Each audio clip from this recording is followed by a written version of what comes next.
Episódio Flash: As desaparecidas de Castellón.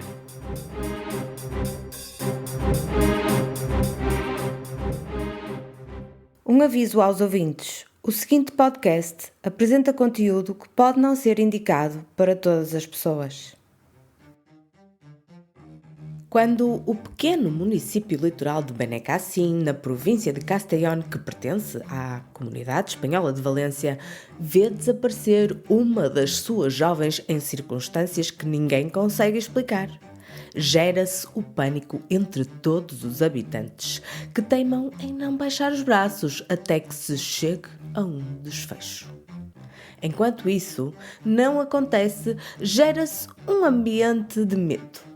Praticamente todas as famílias temem que o mesmo aconteça aos seus e exigem respostas. A polícia dá o seu melhor desde o início, mas nada podia prepará-la para o que viriam a descobrir.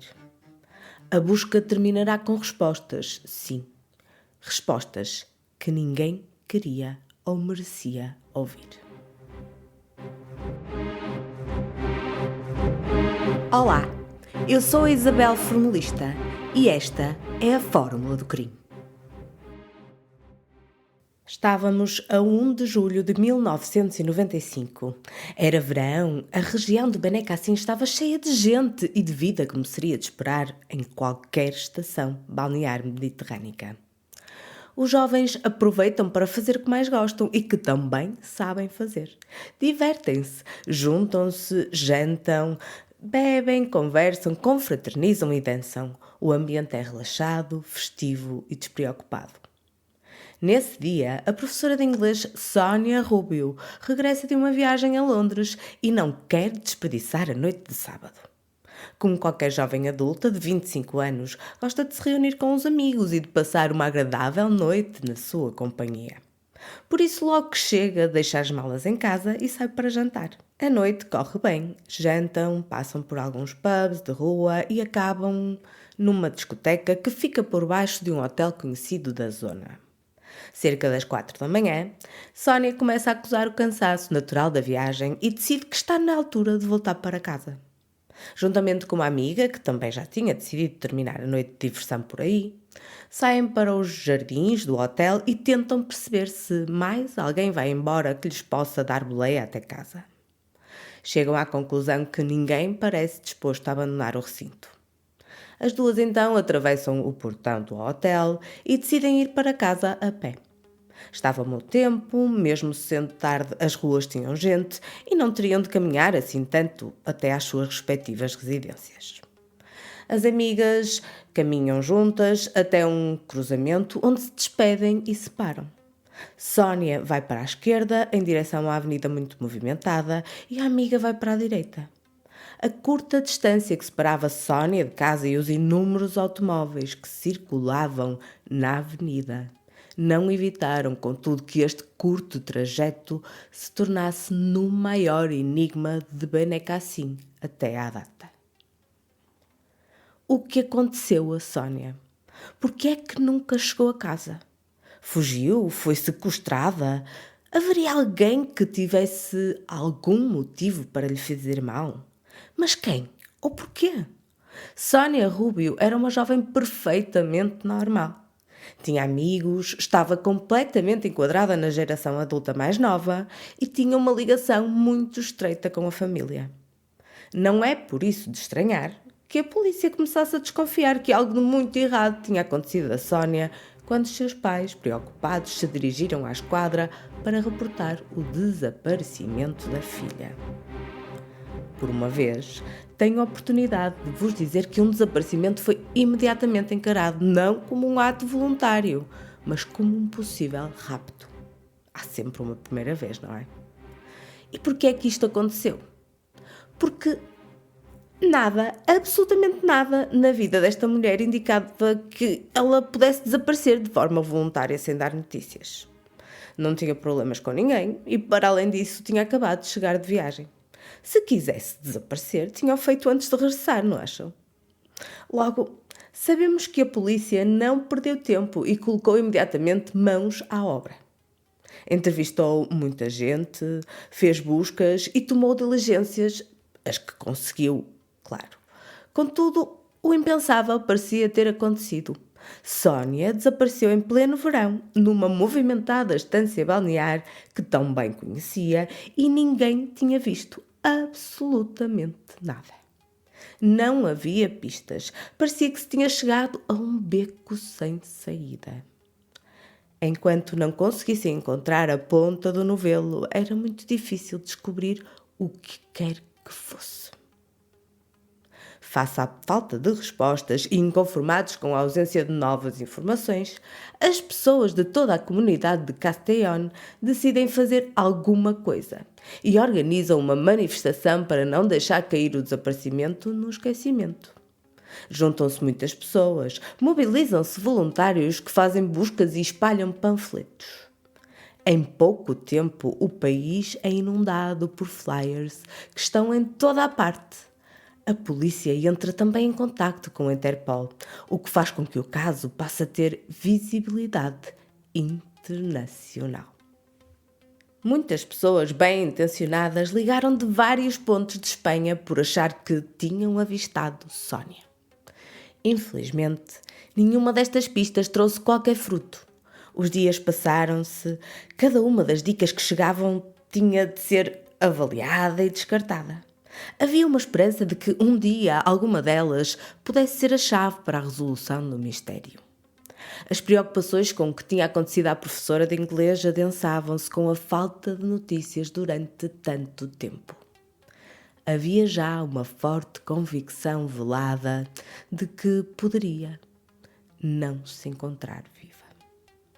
Mais de 4 meses depois, a 20 de novembro de 1995, um caçador telefona para a Guarda Civil para reportar que encontrou o que lhe parecia ser um corpo já mumificado num local remoto, na localidade de Oropesa, que fica a poucos quilómetros de Benicassim. Estava depositado numa zona isolada e montanhosa.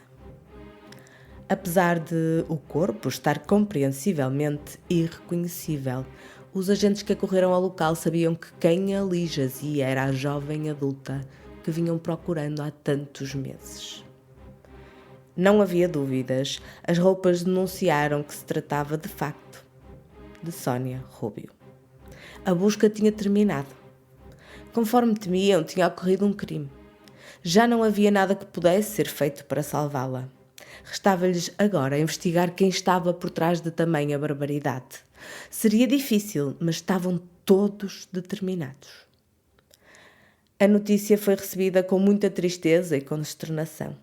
Ninguém podia entender quem é que poderia querer fazer mal à jovem professora de inglês e muita gente temia que o mesmo viesse a acontecer a um dos seus. A família de Sónia, como expectável, ficou completamente devastada com a notícia. A investigação ao desaparecimento passou então a ser uma investigação a um homicídio que se iniciou pela minuciosa análise do cadáver e do local do crime. Os restos mortais estavam depositados numa zona com declive que ficava relativamente perto de uma estrada secundária. Na zona da cabeça tinha sido colocado um balde e o resto do corpo estava coberto com ramos. Não se encontrava muito longe de um aterro ilegal improvisado. Aquele tipo de aterros que, infelizmente, vemos muitas vezes em locais isolados, onde a população deixa lixo. Tinha uma peça de roupa enrolada à volta do pescoço, que tinha sido usada para asfixiá-la. Sabemos também que os seus movimentos tinham sido restringidos. Estava seminua e tinha fita adesiva na boca. A autópsia determinou que a causa da morte foi asfixia mecânica. A fita encontrada na boca foi analisada e logo aí percebeu-se que tinha uma largura nada comum, 18 milímetros. Os investigadores assumiram que esta largura incomum lhes poderia vir a ser útil e trataram de descobrir onde poderia ter sido adquirida. Era um tiro no escuro, mas neste momento era o único tiro que poderiam dar. Entretanto, já no início de 1996 e no município vizinho de Vila Real, funcionários camarários encontram 3 corpos no espaço de uma semana. Estão já esqueletizados. Foram identificados como sendo Natália Archelos, Francisca Salas e Mercedes Vélez, 3 heroinómanas que se prostituíam nas ruas para sustentar o vício. Estavam perto de um riacho. Tinham sido encontradas entre a vegetação. Nunca haviam sido dadas como desaparecidas e não mantinham relacionamento com as suas famílias. Mas não eram vistas há já alguns meses. Morreram sufocadas e estavam maniatadas com a própria roupa interior. O homicídio de Sónia e os homicídios das 3 mulheres foram investigados por diferentes polícias e nunca se pensou que estivessem de qualquer forma relacionados. Afinal, as vítimas tinham um perfil muito distinto e os cadáveres tinham sido abandonados em diferentes locais. O tempo passa sem que haja novidades. O ano de 1996 desenrola-se sem qualquer avanço substancial. Sónia tinha desaparecido já há mais de um ano nesta altura. Quanto ao homicídio das 3 mulheres, a polícia chega a deter um indivíduo. E é aqui que metem literalmente a pata na poça. No início de 1997, um homem é detido somente por frequentar a zona de prostituição, por ter um veículo semelhante a um que costumava ser por lá visto e por, durante as buscas que a polícia fez à sua casa, ter encontrado sacos de um supermercado que por acaso eram iguais ao saco encontrado na cabeça de uma das 3 vítimas. Um saco de supermercado, meus formulistas. Um saco igual aos que devem existir em milhares ou milhões de casas espanholas. Os indícios eram circunstanciais, mas também fracos. Consta que o suspeito foi alvo de grandes pressões por parte dos seus interrogadores e que estes queriam a todo custo forçá-lo a confessar, apesar de poucas ou nenhumas provas terem sido reunidas contra ele. O camionista de profissão manteve-se sempre calmo, cooperante e nunca vacilou em defender que era inocente.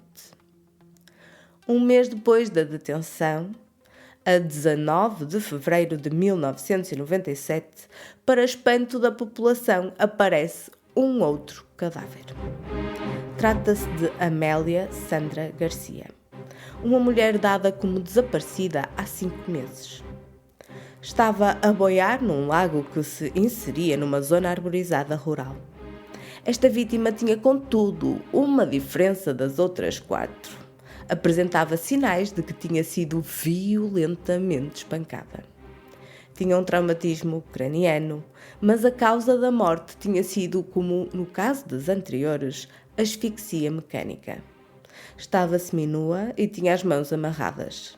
Havia também uma diferença importante em relação às outras 4 jovens. Amélia era mais alta e tinha características físicas mais robustas. Poderia ter sido agredida justamente porque tinha conseguido resistir ao seu atacante? É possível.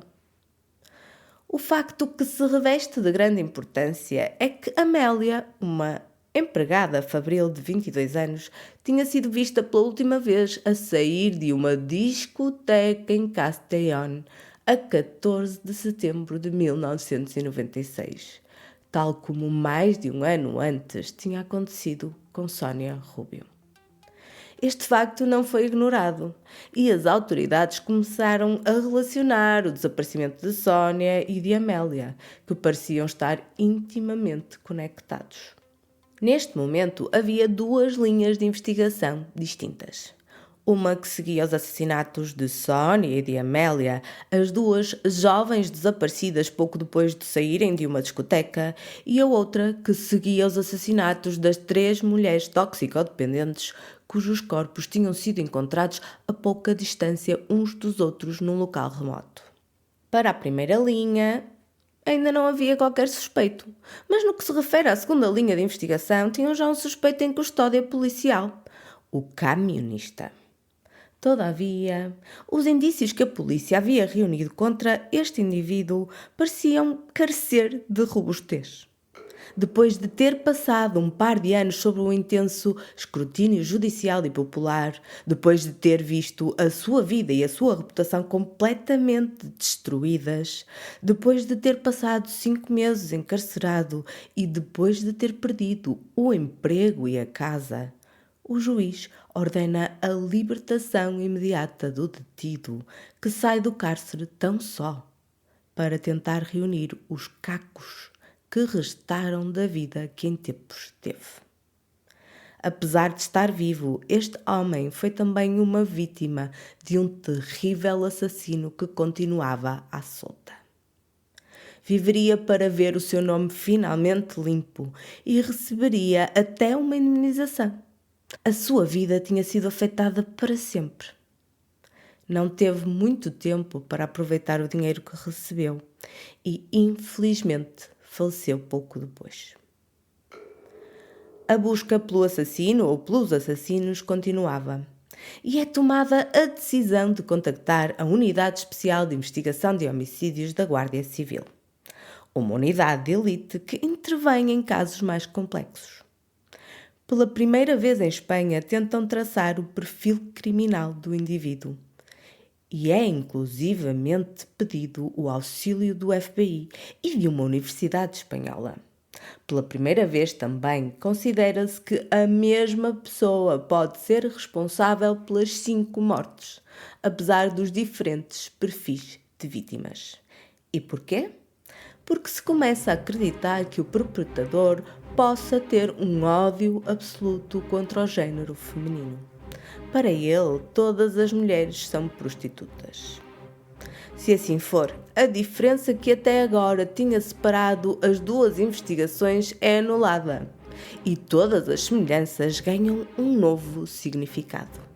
Todas as vítimas foram abandonadas em locais ermos e isolados nos arredores de Castellón. Todas estavam seminuas, todas eram jovens, nenhuma tinha sido assaltada.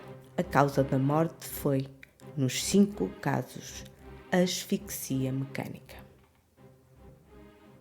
Chegam então a um perfil, tendo por base tudo o que se sabe até ao momento e dados estatísticos. As previsões apontam para um homem caucasiano com idade compreendida entre os 30 e os 35 anos, que vive só ou com um familiar, age sozinho e tem dificuldades em relacionar-se com mulheres. Com este perfil em mãos, ficou bastante mais claro que o assassino tinha uma aversão ao sexo oposto que não poderia ter começado de forma tão repentina e imediatamente mortal. Muito provavelmente era um sentimento que vinha a desenvolver ao longo do tempo e que se tinha agravado de tal forma que culminou na morte destas 5 mulheres. Seguindo esse raciocínio, o passo seguinte logicamente foi procurar homens, tendo em conta uma determinada faixa etária, que tivessem antecedentes de crimes violentos ou de agressões sexuais contra mulheres. É elaborada uma lista de nomes, onde surge um que desperta o interesse da equipa de investigação: Joaquim Ferrándiz. Um homem que anos antes, em 1990, tinha sido condenado a uma pena de 14 anos de prisão por ter cometido um delito sexual contra uma jovem em Castellón. A 6 de agosto de 1989, este homem atropelou deliberadamente uma motociclista de 18 anos que caiu e se magoou no tornozelo. Demonstrando aparente preocupação com o sucedido, Joaquim pede desculpas pelo acontecido e oferece imediatamente para transportar a mulher para o hospital. A vítima do acidente aceita a ajuda e entra na viatura, mal sabendo quais seriam as reais intenções do homem que a leva até um local isolado e a viola. No fim, abandona-a nas imediações de um hospital. Mas Joaquim Ferrándiz não escaparia, uma vez que foi identificado por um automobilista que havia presenciado o suposto acidente. Foi por isso acusado, julgado e condenado a 14 anos de prisão em 1990. E agora vocês perguntam: mas se foi condenado a 14 anos de prisão em 1990 e se Sónia Rubio desapareceu a meio de 1995, logo 5 anos depois, não podia ser o assassino, certo? Pois, aí é que está o problema.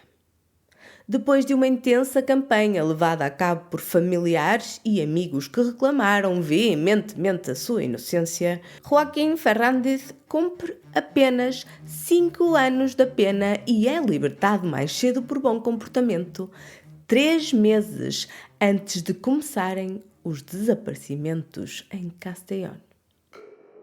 Mas será que Joaquim se insere no perfil criminal desenhado? Poderá ser um tenebroso assassino em série? Quem é, afinal, Joaquim Fernández Ventura?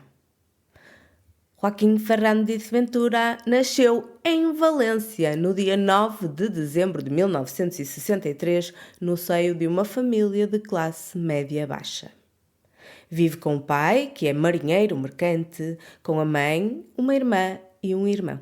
A relação que tem com a família aparenta ser um pouco desligada e com o pai em particular parece não ser das melhores, muito provavelmente devido às discussões que aconteciam a miúdo na casa, devido ao alcoolismo do progenitor e às suas alegadas infidelidades.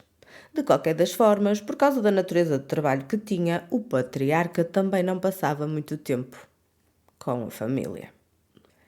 É aos 17 anos que a vida de Joaquim muda por completo, quando o pai morre e ele se vê obrigado a trabalhar para ajudar a sustentar a família.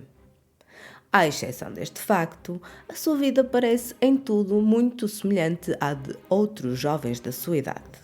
Trabalha, estuda, sai com os amigos, conhece miúdas, enfim, o normal. Aliás, quem parece trazer as maiores dores de cabeça para a família é o seu irmão mais novo, o Francisco, que está sempre metido em sarilhos, só quer sair à noite e não vai às aulas. Nos seus 20, Joaquim começa a namorar com uma jovem chamada Beatriz, mas escreve no diário que não gosta dela. Ao invés, só mantém a relação por puro interesse. Quer que o pai da namorada lhe arranje emprego na fábrica de azulejos onde trabalha. Entretanto, o próprio Joaquim vai acumulando uma série de trabalhos não muito específicos. Em 1989 é o ano em que se dá a definitiva mudança. Joaquim termina o namoro em abril e troca a moto que conduzia por um carro, o Ford Escort, com o qual viria a atropelar poucos meses mais tarde a motociclista. Depois disso, já sabemos, foi detido, condenado e passou 5 anos na prisão, onde pouco ou nada confraternizou com os outros reclusos. Falava apenas com os guardas ou os funcionários prisionais e demonstrava que não se revia nos delinquentes que o rodeavam. Achava-se sempre superior, como se pertencesse a uma outra casta. A mãe, essa, sempre acreditou na inocência do filho, que nunca admitiu a violação e foi a grande responsável pela campanha pela sua libertação antecipada. Quando saiu da prisão, Joaquim começou a trabalhar numa agência de seguros. Era muito organizado, competente, amável, fiável e extremamente empenhado. Sob todos os pontos de vista, era um trabalhador modelo. No que toca à esfera familiar e social, à primeira vista parecia também ser o filho e o cidadão perfeito. Habitava com a mãe, era educado, bondoso, tinha bom aspecto, andava sempre bem arranjado, enfim, não havia razão para não gostar deste homem com 33 anos. Ou assim parecia. É que, na realidade, depois de ter saído da prisão, Joaquim tinha começado a sujeitar a mãe e a irmã a terríveis maus tratos físicos e psicológicos que eram no entanto, bem escondidos no seio familiar. Por isso, visto de fora, continuava a ser o filho e o irmão modelo, embora essa pessoa tivesse há muito desaparecido. A pessoa que demonstrava ser em locais ou situações onde não era conhecido e não tinha de exibir a capa de bom rapaz, revelavam um lado bem mais sombrio e preocupante. Tal como em casa, torna-se agressivo, violento, quer dominar ou subjugar o outro. Tem prazer em se impor e em causar e assistir ao sofrimento alheio. Joaquim Fernández tem uma vida dupla e consegue dissociar-se e separar perfeitamente as duas, agindo em conformidade com o que lhe é exigido e esperado em determinadas situações, mas dando asas às suas fantasias e à sua crueldade quando sabe que o pode fazer. E é aí que ele é feliz. Mas precisa do outro lado, da outra vida, porque é ela que lhe dá a fachada ou a cobertura que lhe permite perpetuar a atividade criminosa que o realiza. No fundo, a fachada de bom rapaz é um sapo que tem de engolir para poder ter os seus momentos de glória. A psicopatia de Joaquim Fernández torna-se por demais evidente. Ele mostra que as outras pessoas querem ver. Diz o que querem ouvir apenas para poder manipular, iludir, atrair e engendrar o próximo passo. Não tem compasso moral, não tem compaixão, empatia, senso de responsabilidade, de lealdade ou de justiça. Não me interpretem mal, ele entende o conceito, sabe que são sentimentos que se espera que tenha, mas que na realidade não o afetam, porque ele não os sente. Joaquim parece enquadrar-se perfeitamente em todos os aspectos do perfil que tinha sido construído. Ainda mais se vos disser que passou por várias relações falhadas, o que também não terá ajudado muito. Para além disso, ele tinha 30 e poucos anos, vivia em casa da mãe, era caucasiano e tinha efetivamente dificuldades em relacionar-se com mulheres. A polícia mantém-se atenta e em fevereiro de 1998, Joaquim Fernández dá um novo tiro no pé, quando segue e aborda uma mulher que sai de uma discoteca em Castellón às 6 da manhã. Tenta obrigar a jovem a entrar no seu carro e aperta-lhe o pescoço quase até à inconsciência. Mas esta mulher jovem não está disposta a ser submissa. Sabe que corre risco de vida e dá o seu máximo. Grita o mais que pode, dá pontapés, tenta fazer barulho e criar uma algazarra. Pode sucumbir, mas vai fazê-lo lutando até ao seu último fôlego. Felizmente, um vizinho que estava perto ouve e sai em seu socorro. Encontra a vítima quase inconsciente e Joaquim apressa-se a dizer que eram namorados e que tudo não tinha passado de uma discussão ou de um arrufo entre o casal. Claro que a polícia foi chamada. E à medida que a vítima recupera as forças, torna-se cada vez mais claro que não tem qualquer relação com o seu atacante e que este a tinha acabado de tentar matar. Se Joaquim já estava no radar da investigação, a partir de agora seria alvo de um complexo dispositivo de segurança montado para assegurar que não faria mais vítimas. As alturas mais problemáticas eram os fins de semana e sempre que saía sem companhia. Mas por via das dúvidas estava sempre a ser vigiado. 24 horas, 7 dias por semana. Era uma operação complexa que envolvia até agentes femininas infiltradas no meio social de Joaquim. Estavam a fazer de tudo para conseguir descobrir o que os pudesse ajudar a incriminá-lo e retirá-lo de uma vez por todas das ruas. Sabiam que alguém como ele ia continuar a matar. Era uma questão de tempo e não podiam dar nas vistas sob pena de Joaquim conseguir iludir a sua vigilância. Mais de 4 meses depois, em julho de 1998, Joaquim Fernández segue uma mulher que entra no veículo depois de sair de uma discoteca. Joaquim segue no seu próprio automóvel e a polícia mantém-no sob vigilância apertada.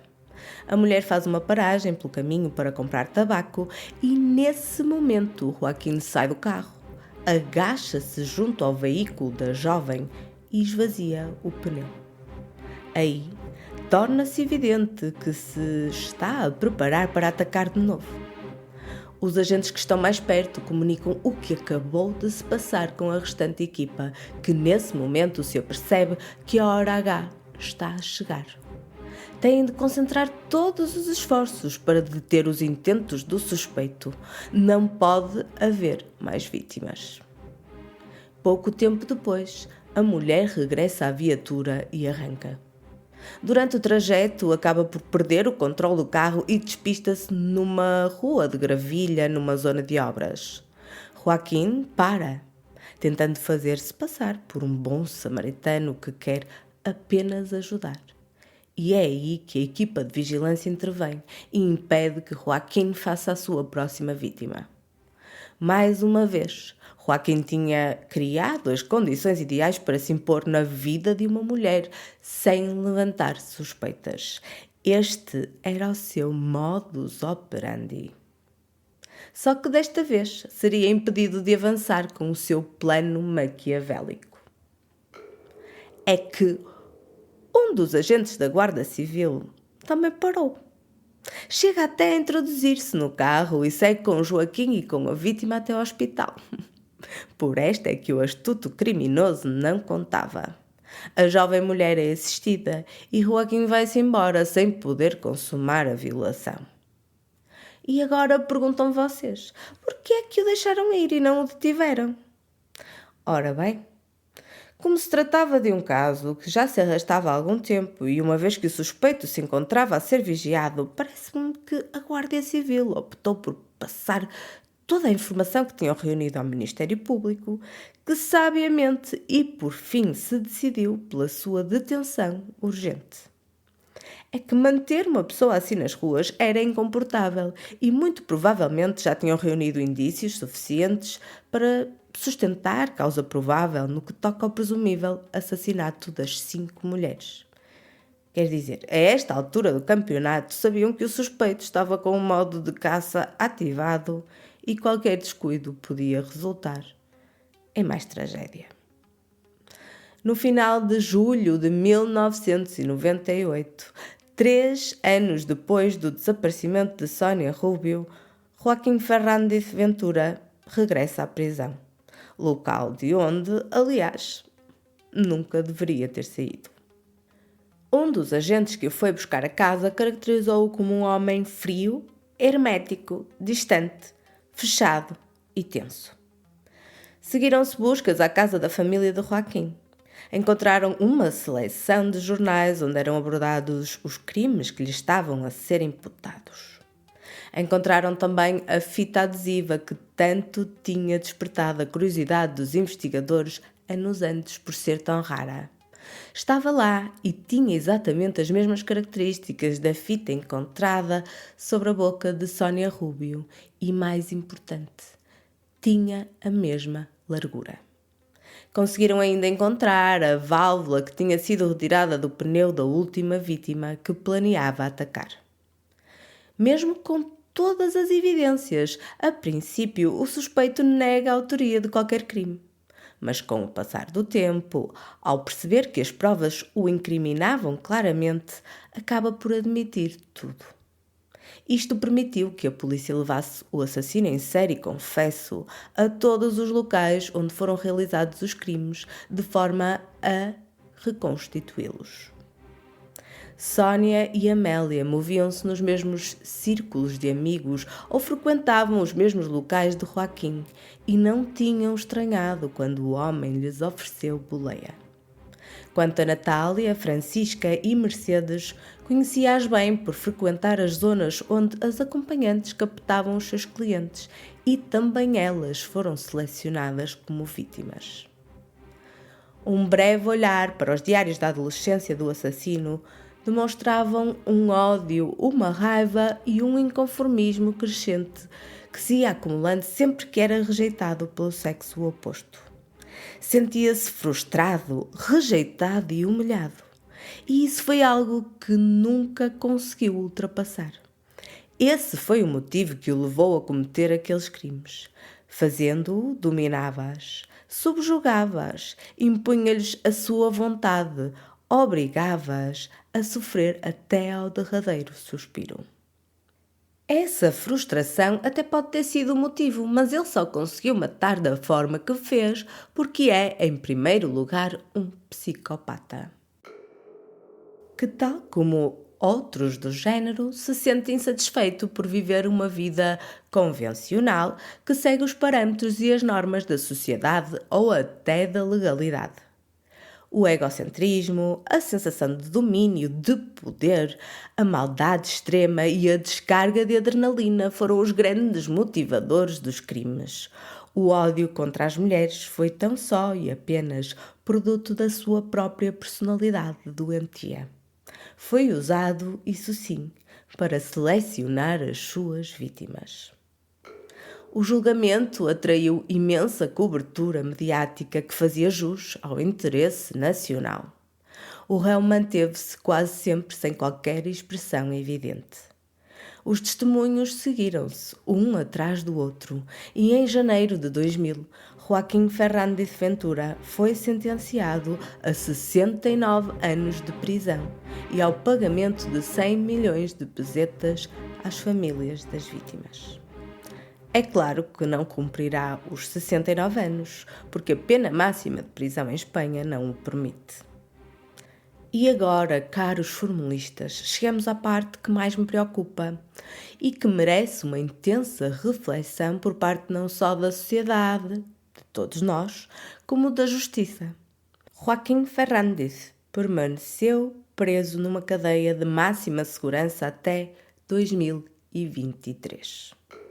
Que eu saiba, nunca pediu saídas precárias, mas hoje é um homem livre, que aos olhos da justiça já cumpriu o seu dever perante a sociedade. Saiu com 59 anos, um homem que enganou toda a gente por ser cordial, bem educado, por ter bom aspecto e por se conseguir imiscuir na perfeição na sociedade. Este mesmo homem foi também responsável por 5 mortes cruéis, por uma violação consumada e por pelo menos 2 tentativas de violação. Hoje está cá fora. Tem 59 anos, não se lhe conhecem debilidades de saúde e pode muito bem ser capaz de orquestrar e levar a cabo novos ataques. Depois da primeira pena de prisão, demorou um par de meses para reincidir. E agora ninguém sabe qual é o seu paradeiro. Onde se esconderá este psicopata serial killer? Enquanto sociedade, temos de aceitar que um assassino cumpra pena e seja libertado. Mas onde está a diferença entre matar uma pessoa ou 5 em termos de castigo? É igual? Sendo assim, o que impede um assassino de voltar a matar novamente? Apenas o risco de cometer mais erros e ser apanhado? Será que esta justiça pode ser considerada realmente justa? Como ficarão as muitas famílias que se viram para sempre mutiladas? Que mecanismos podem ser ativados para se manter uma pessoa desta índole debaixo de olho? Não faltam perguntas para as quais eu não tenho resposta correta, mas é importante ponderá-las. Não sabemos o paradeiro de Joaquim Fernández Ventura. Pode até já ter atravessado fronteiras, oceanos ou continentes. É um homem livre e não há nada que o impeça.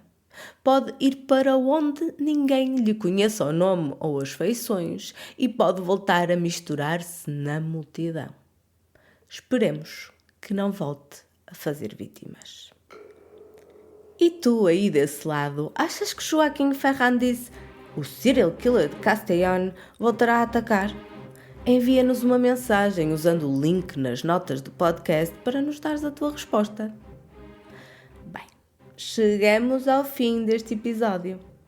Antes de terminar, quero dizer-vos duas coisinhas rápidas. Em primeiro lugar, peço-vos desculpa pela minha voz que está bastante afetada por um maldito vírus que nós cá sabemos.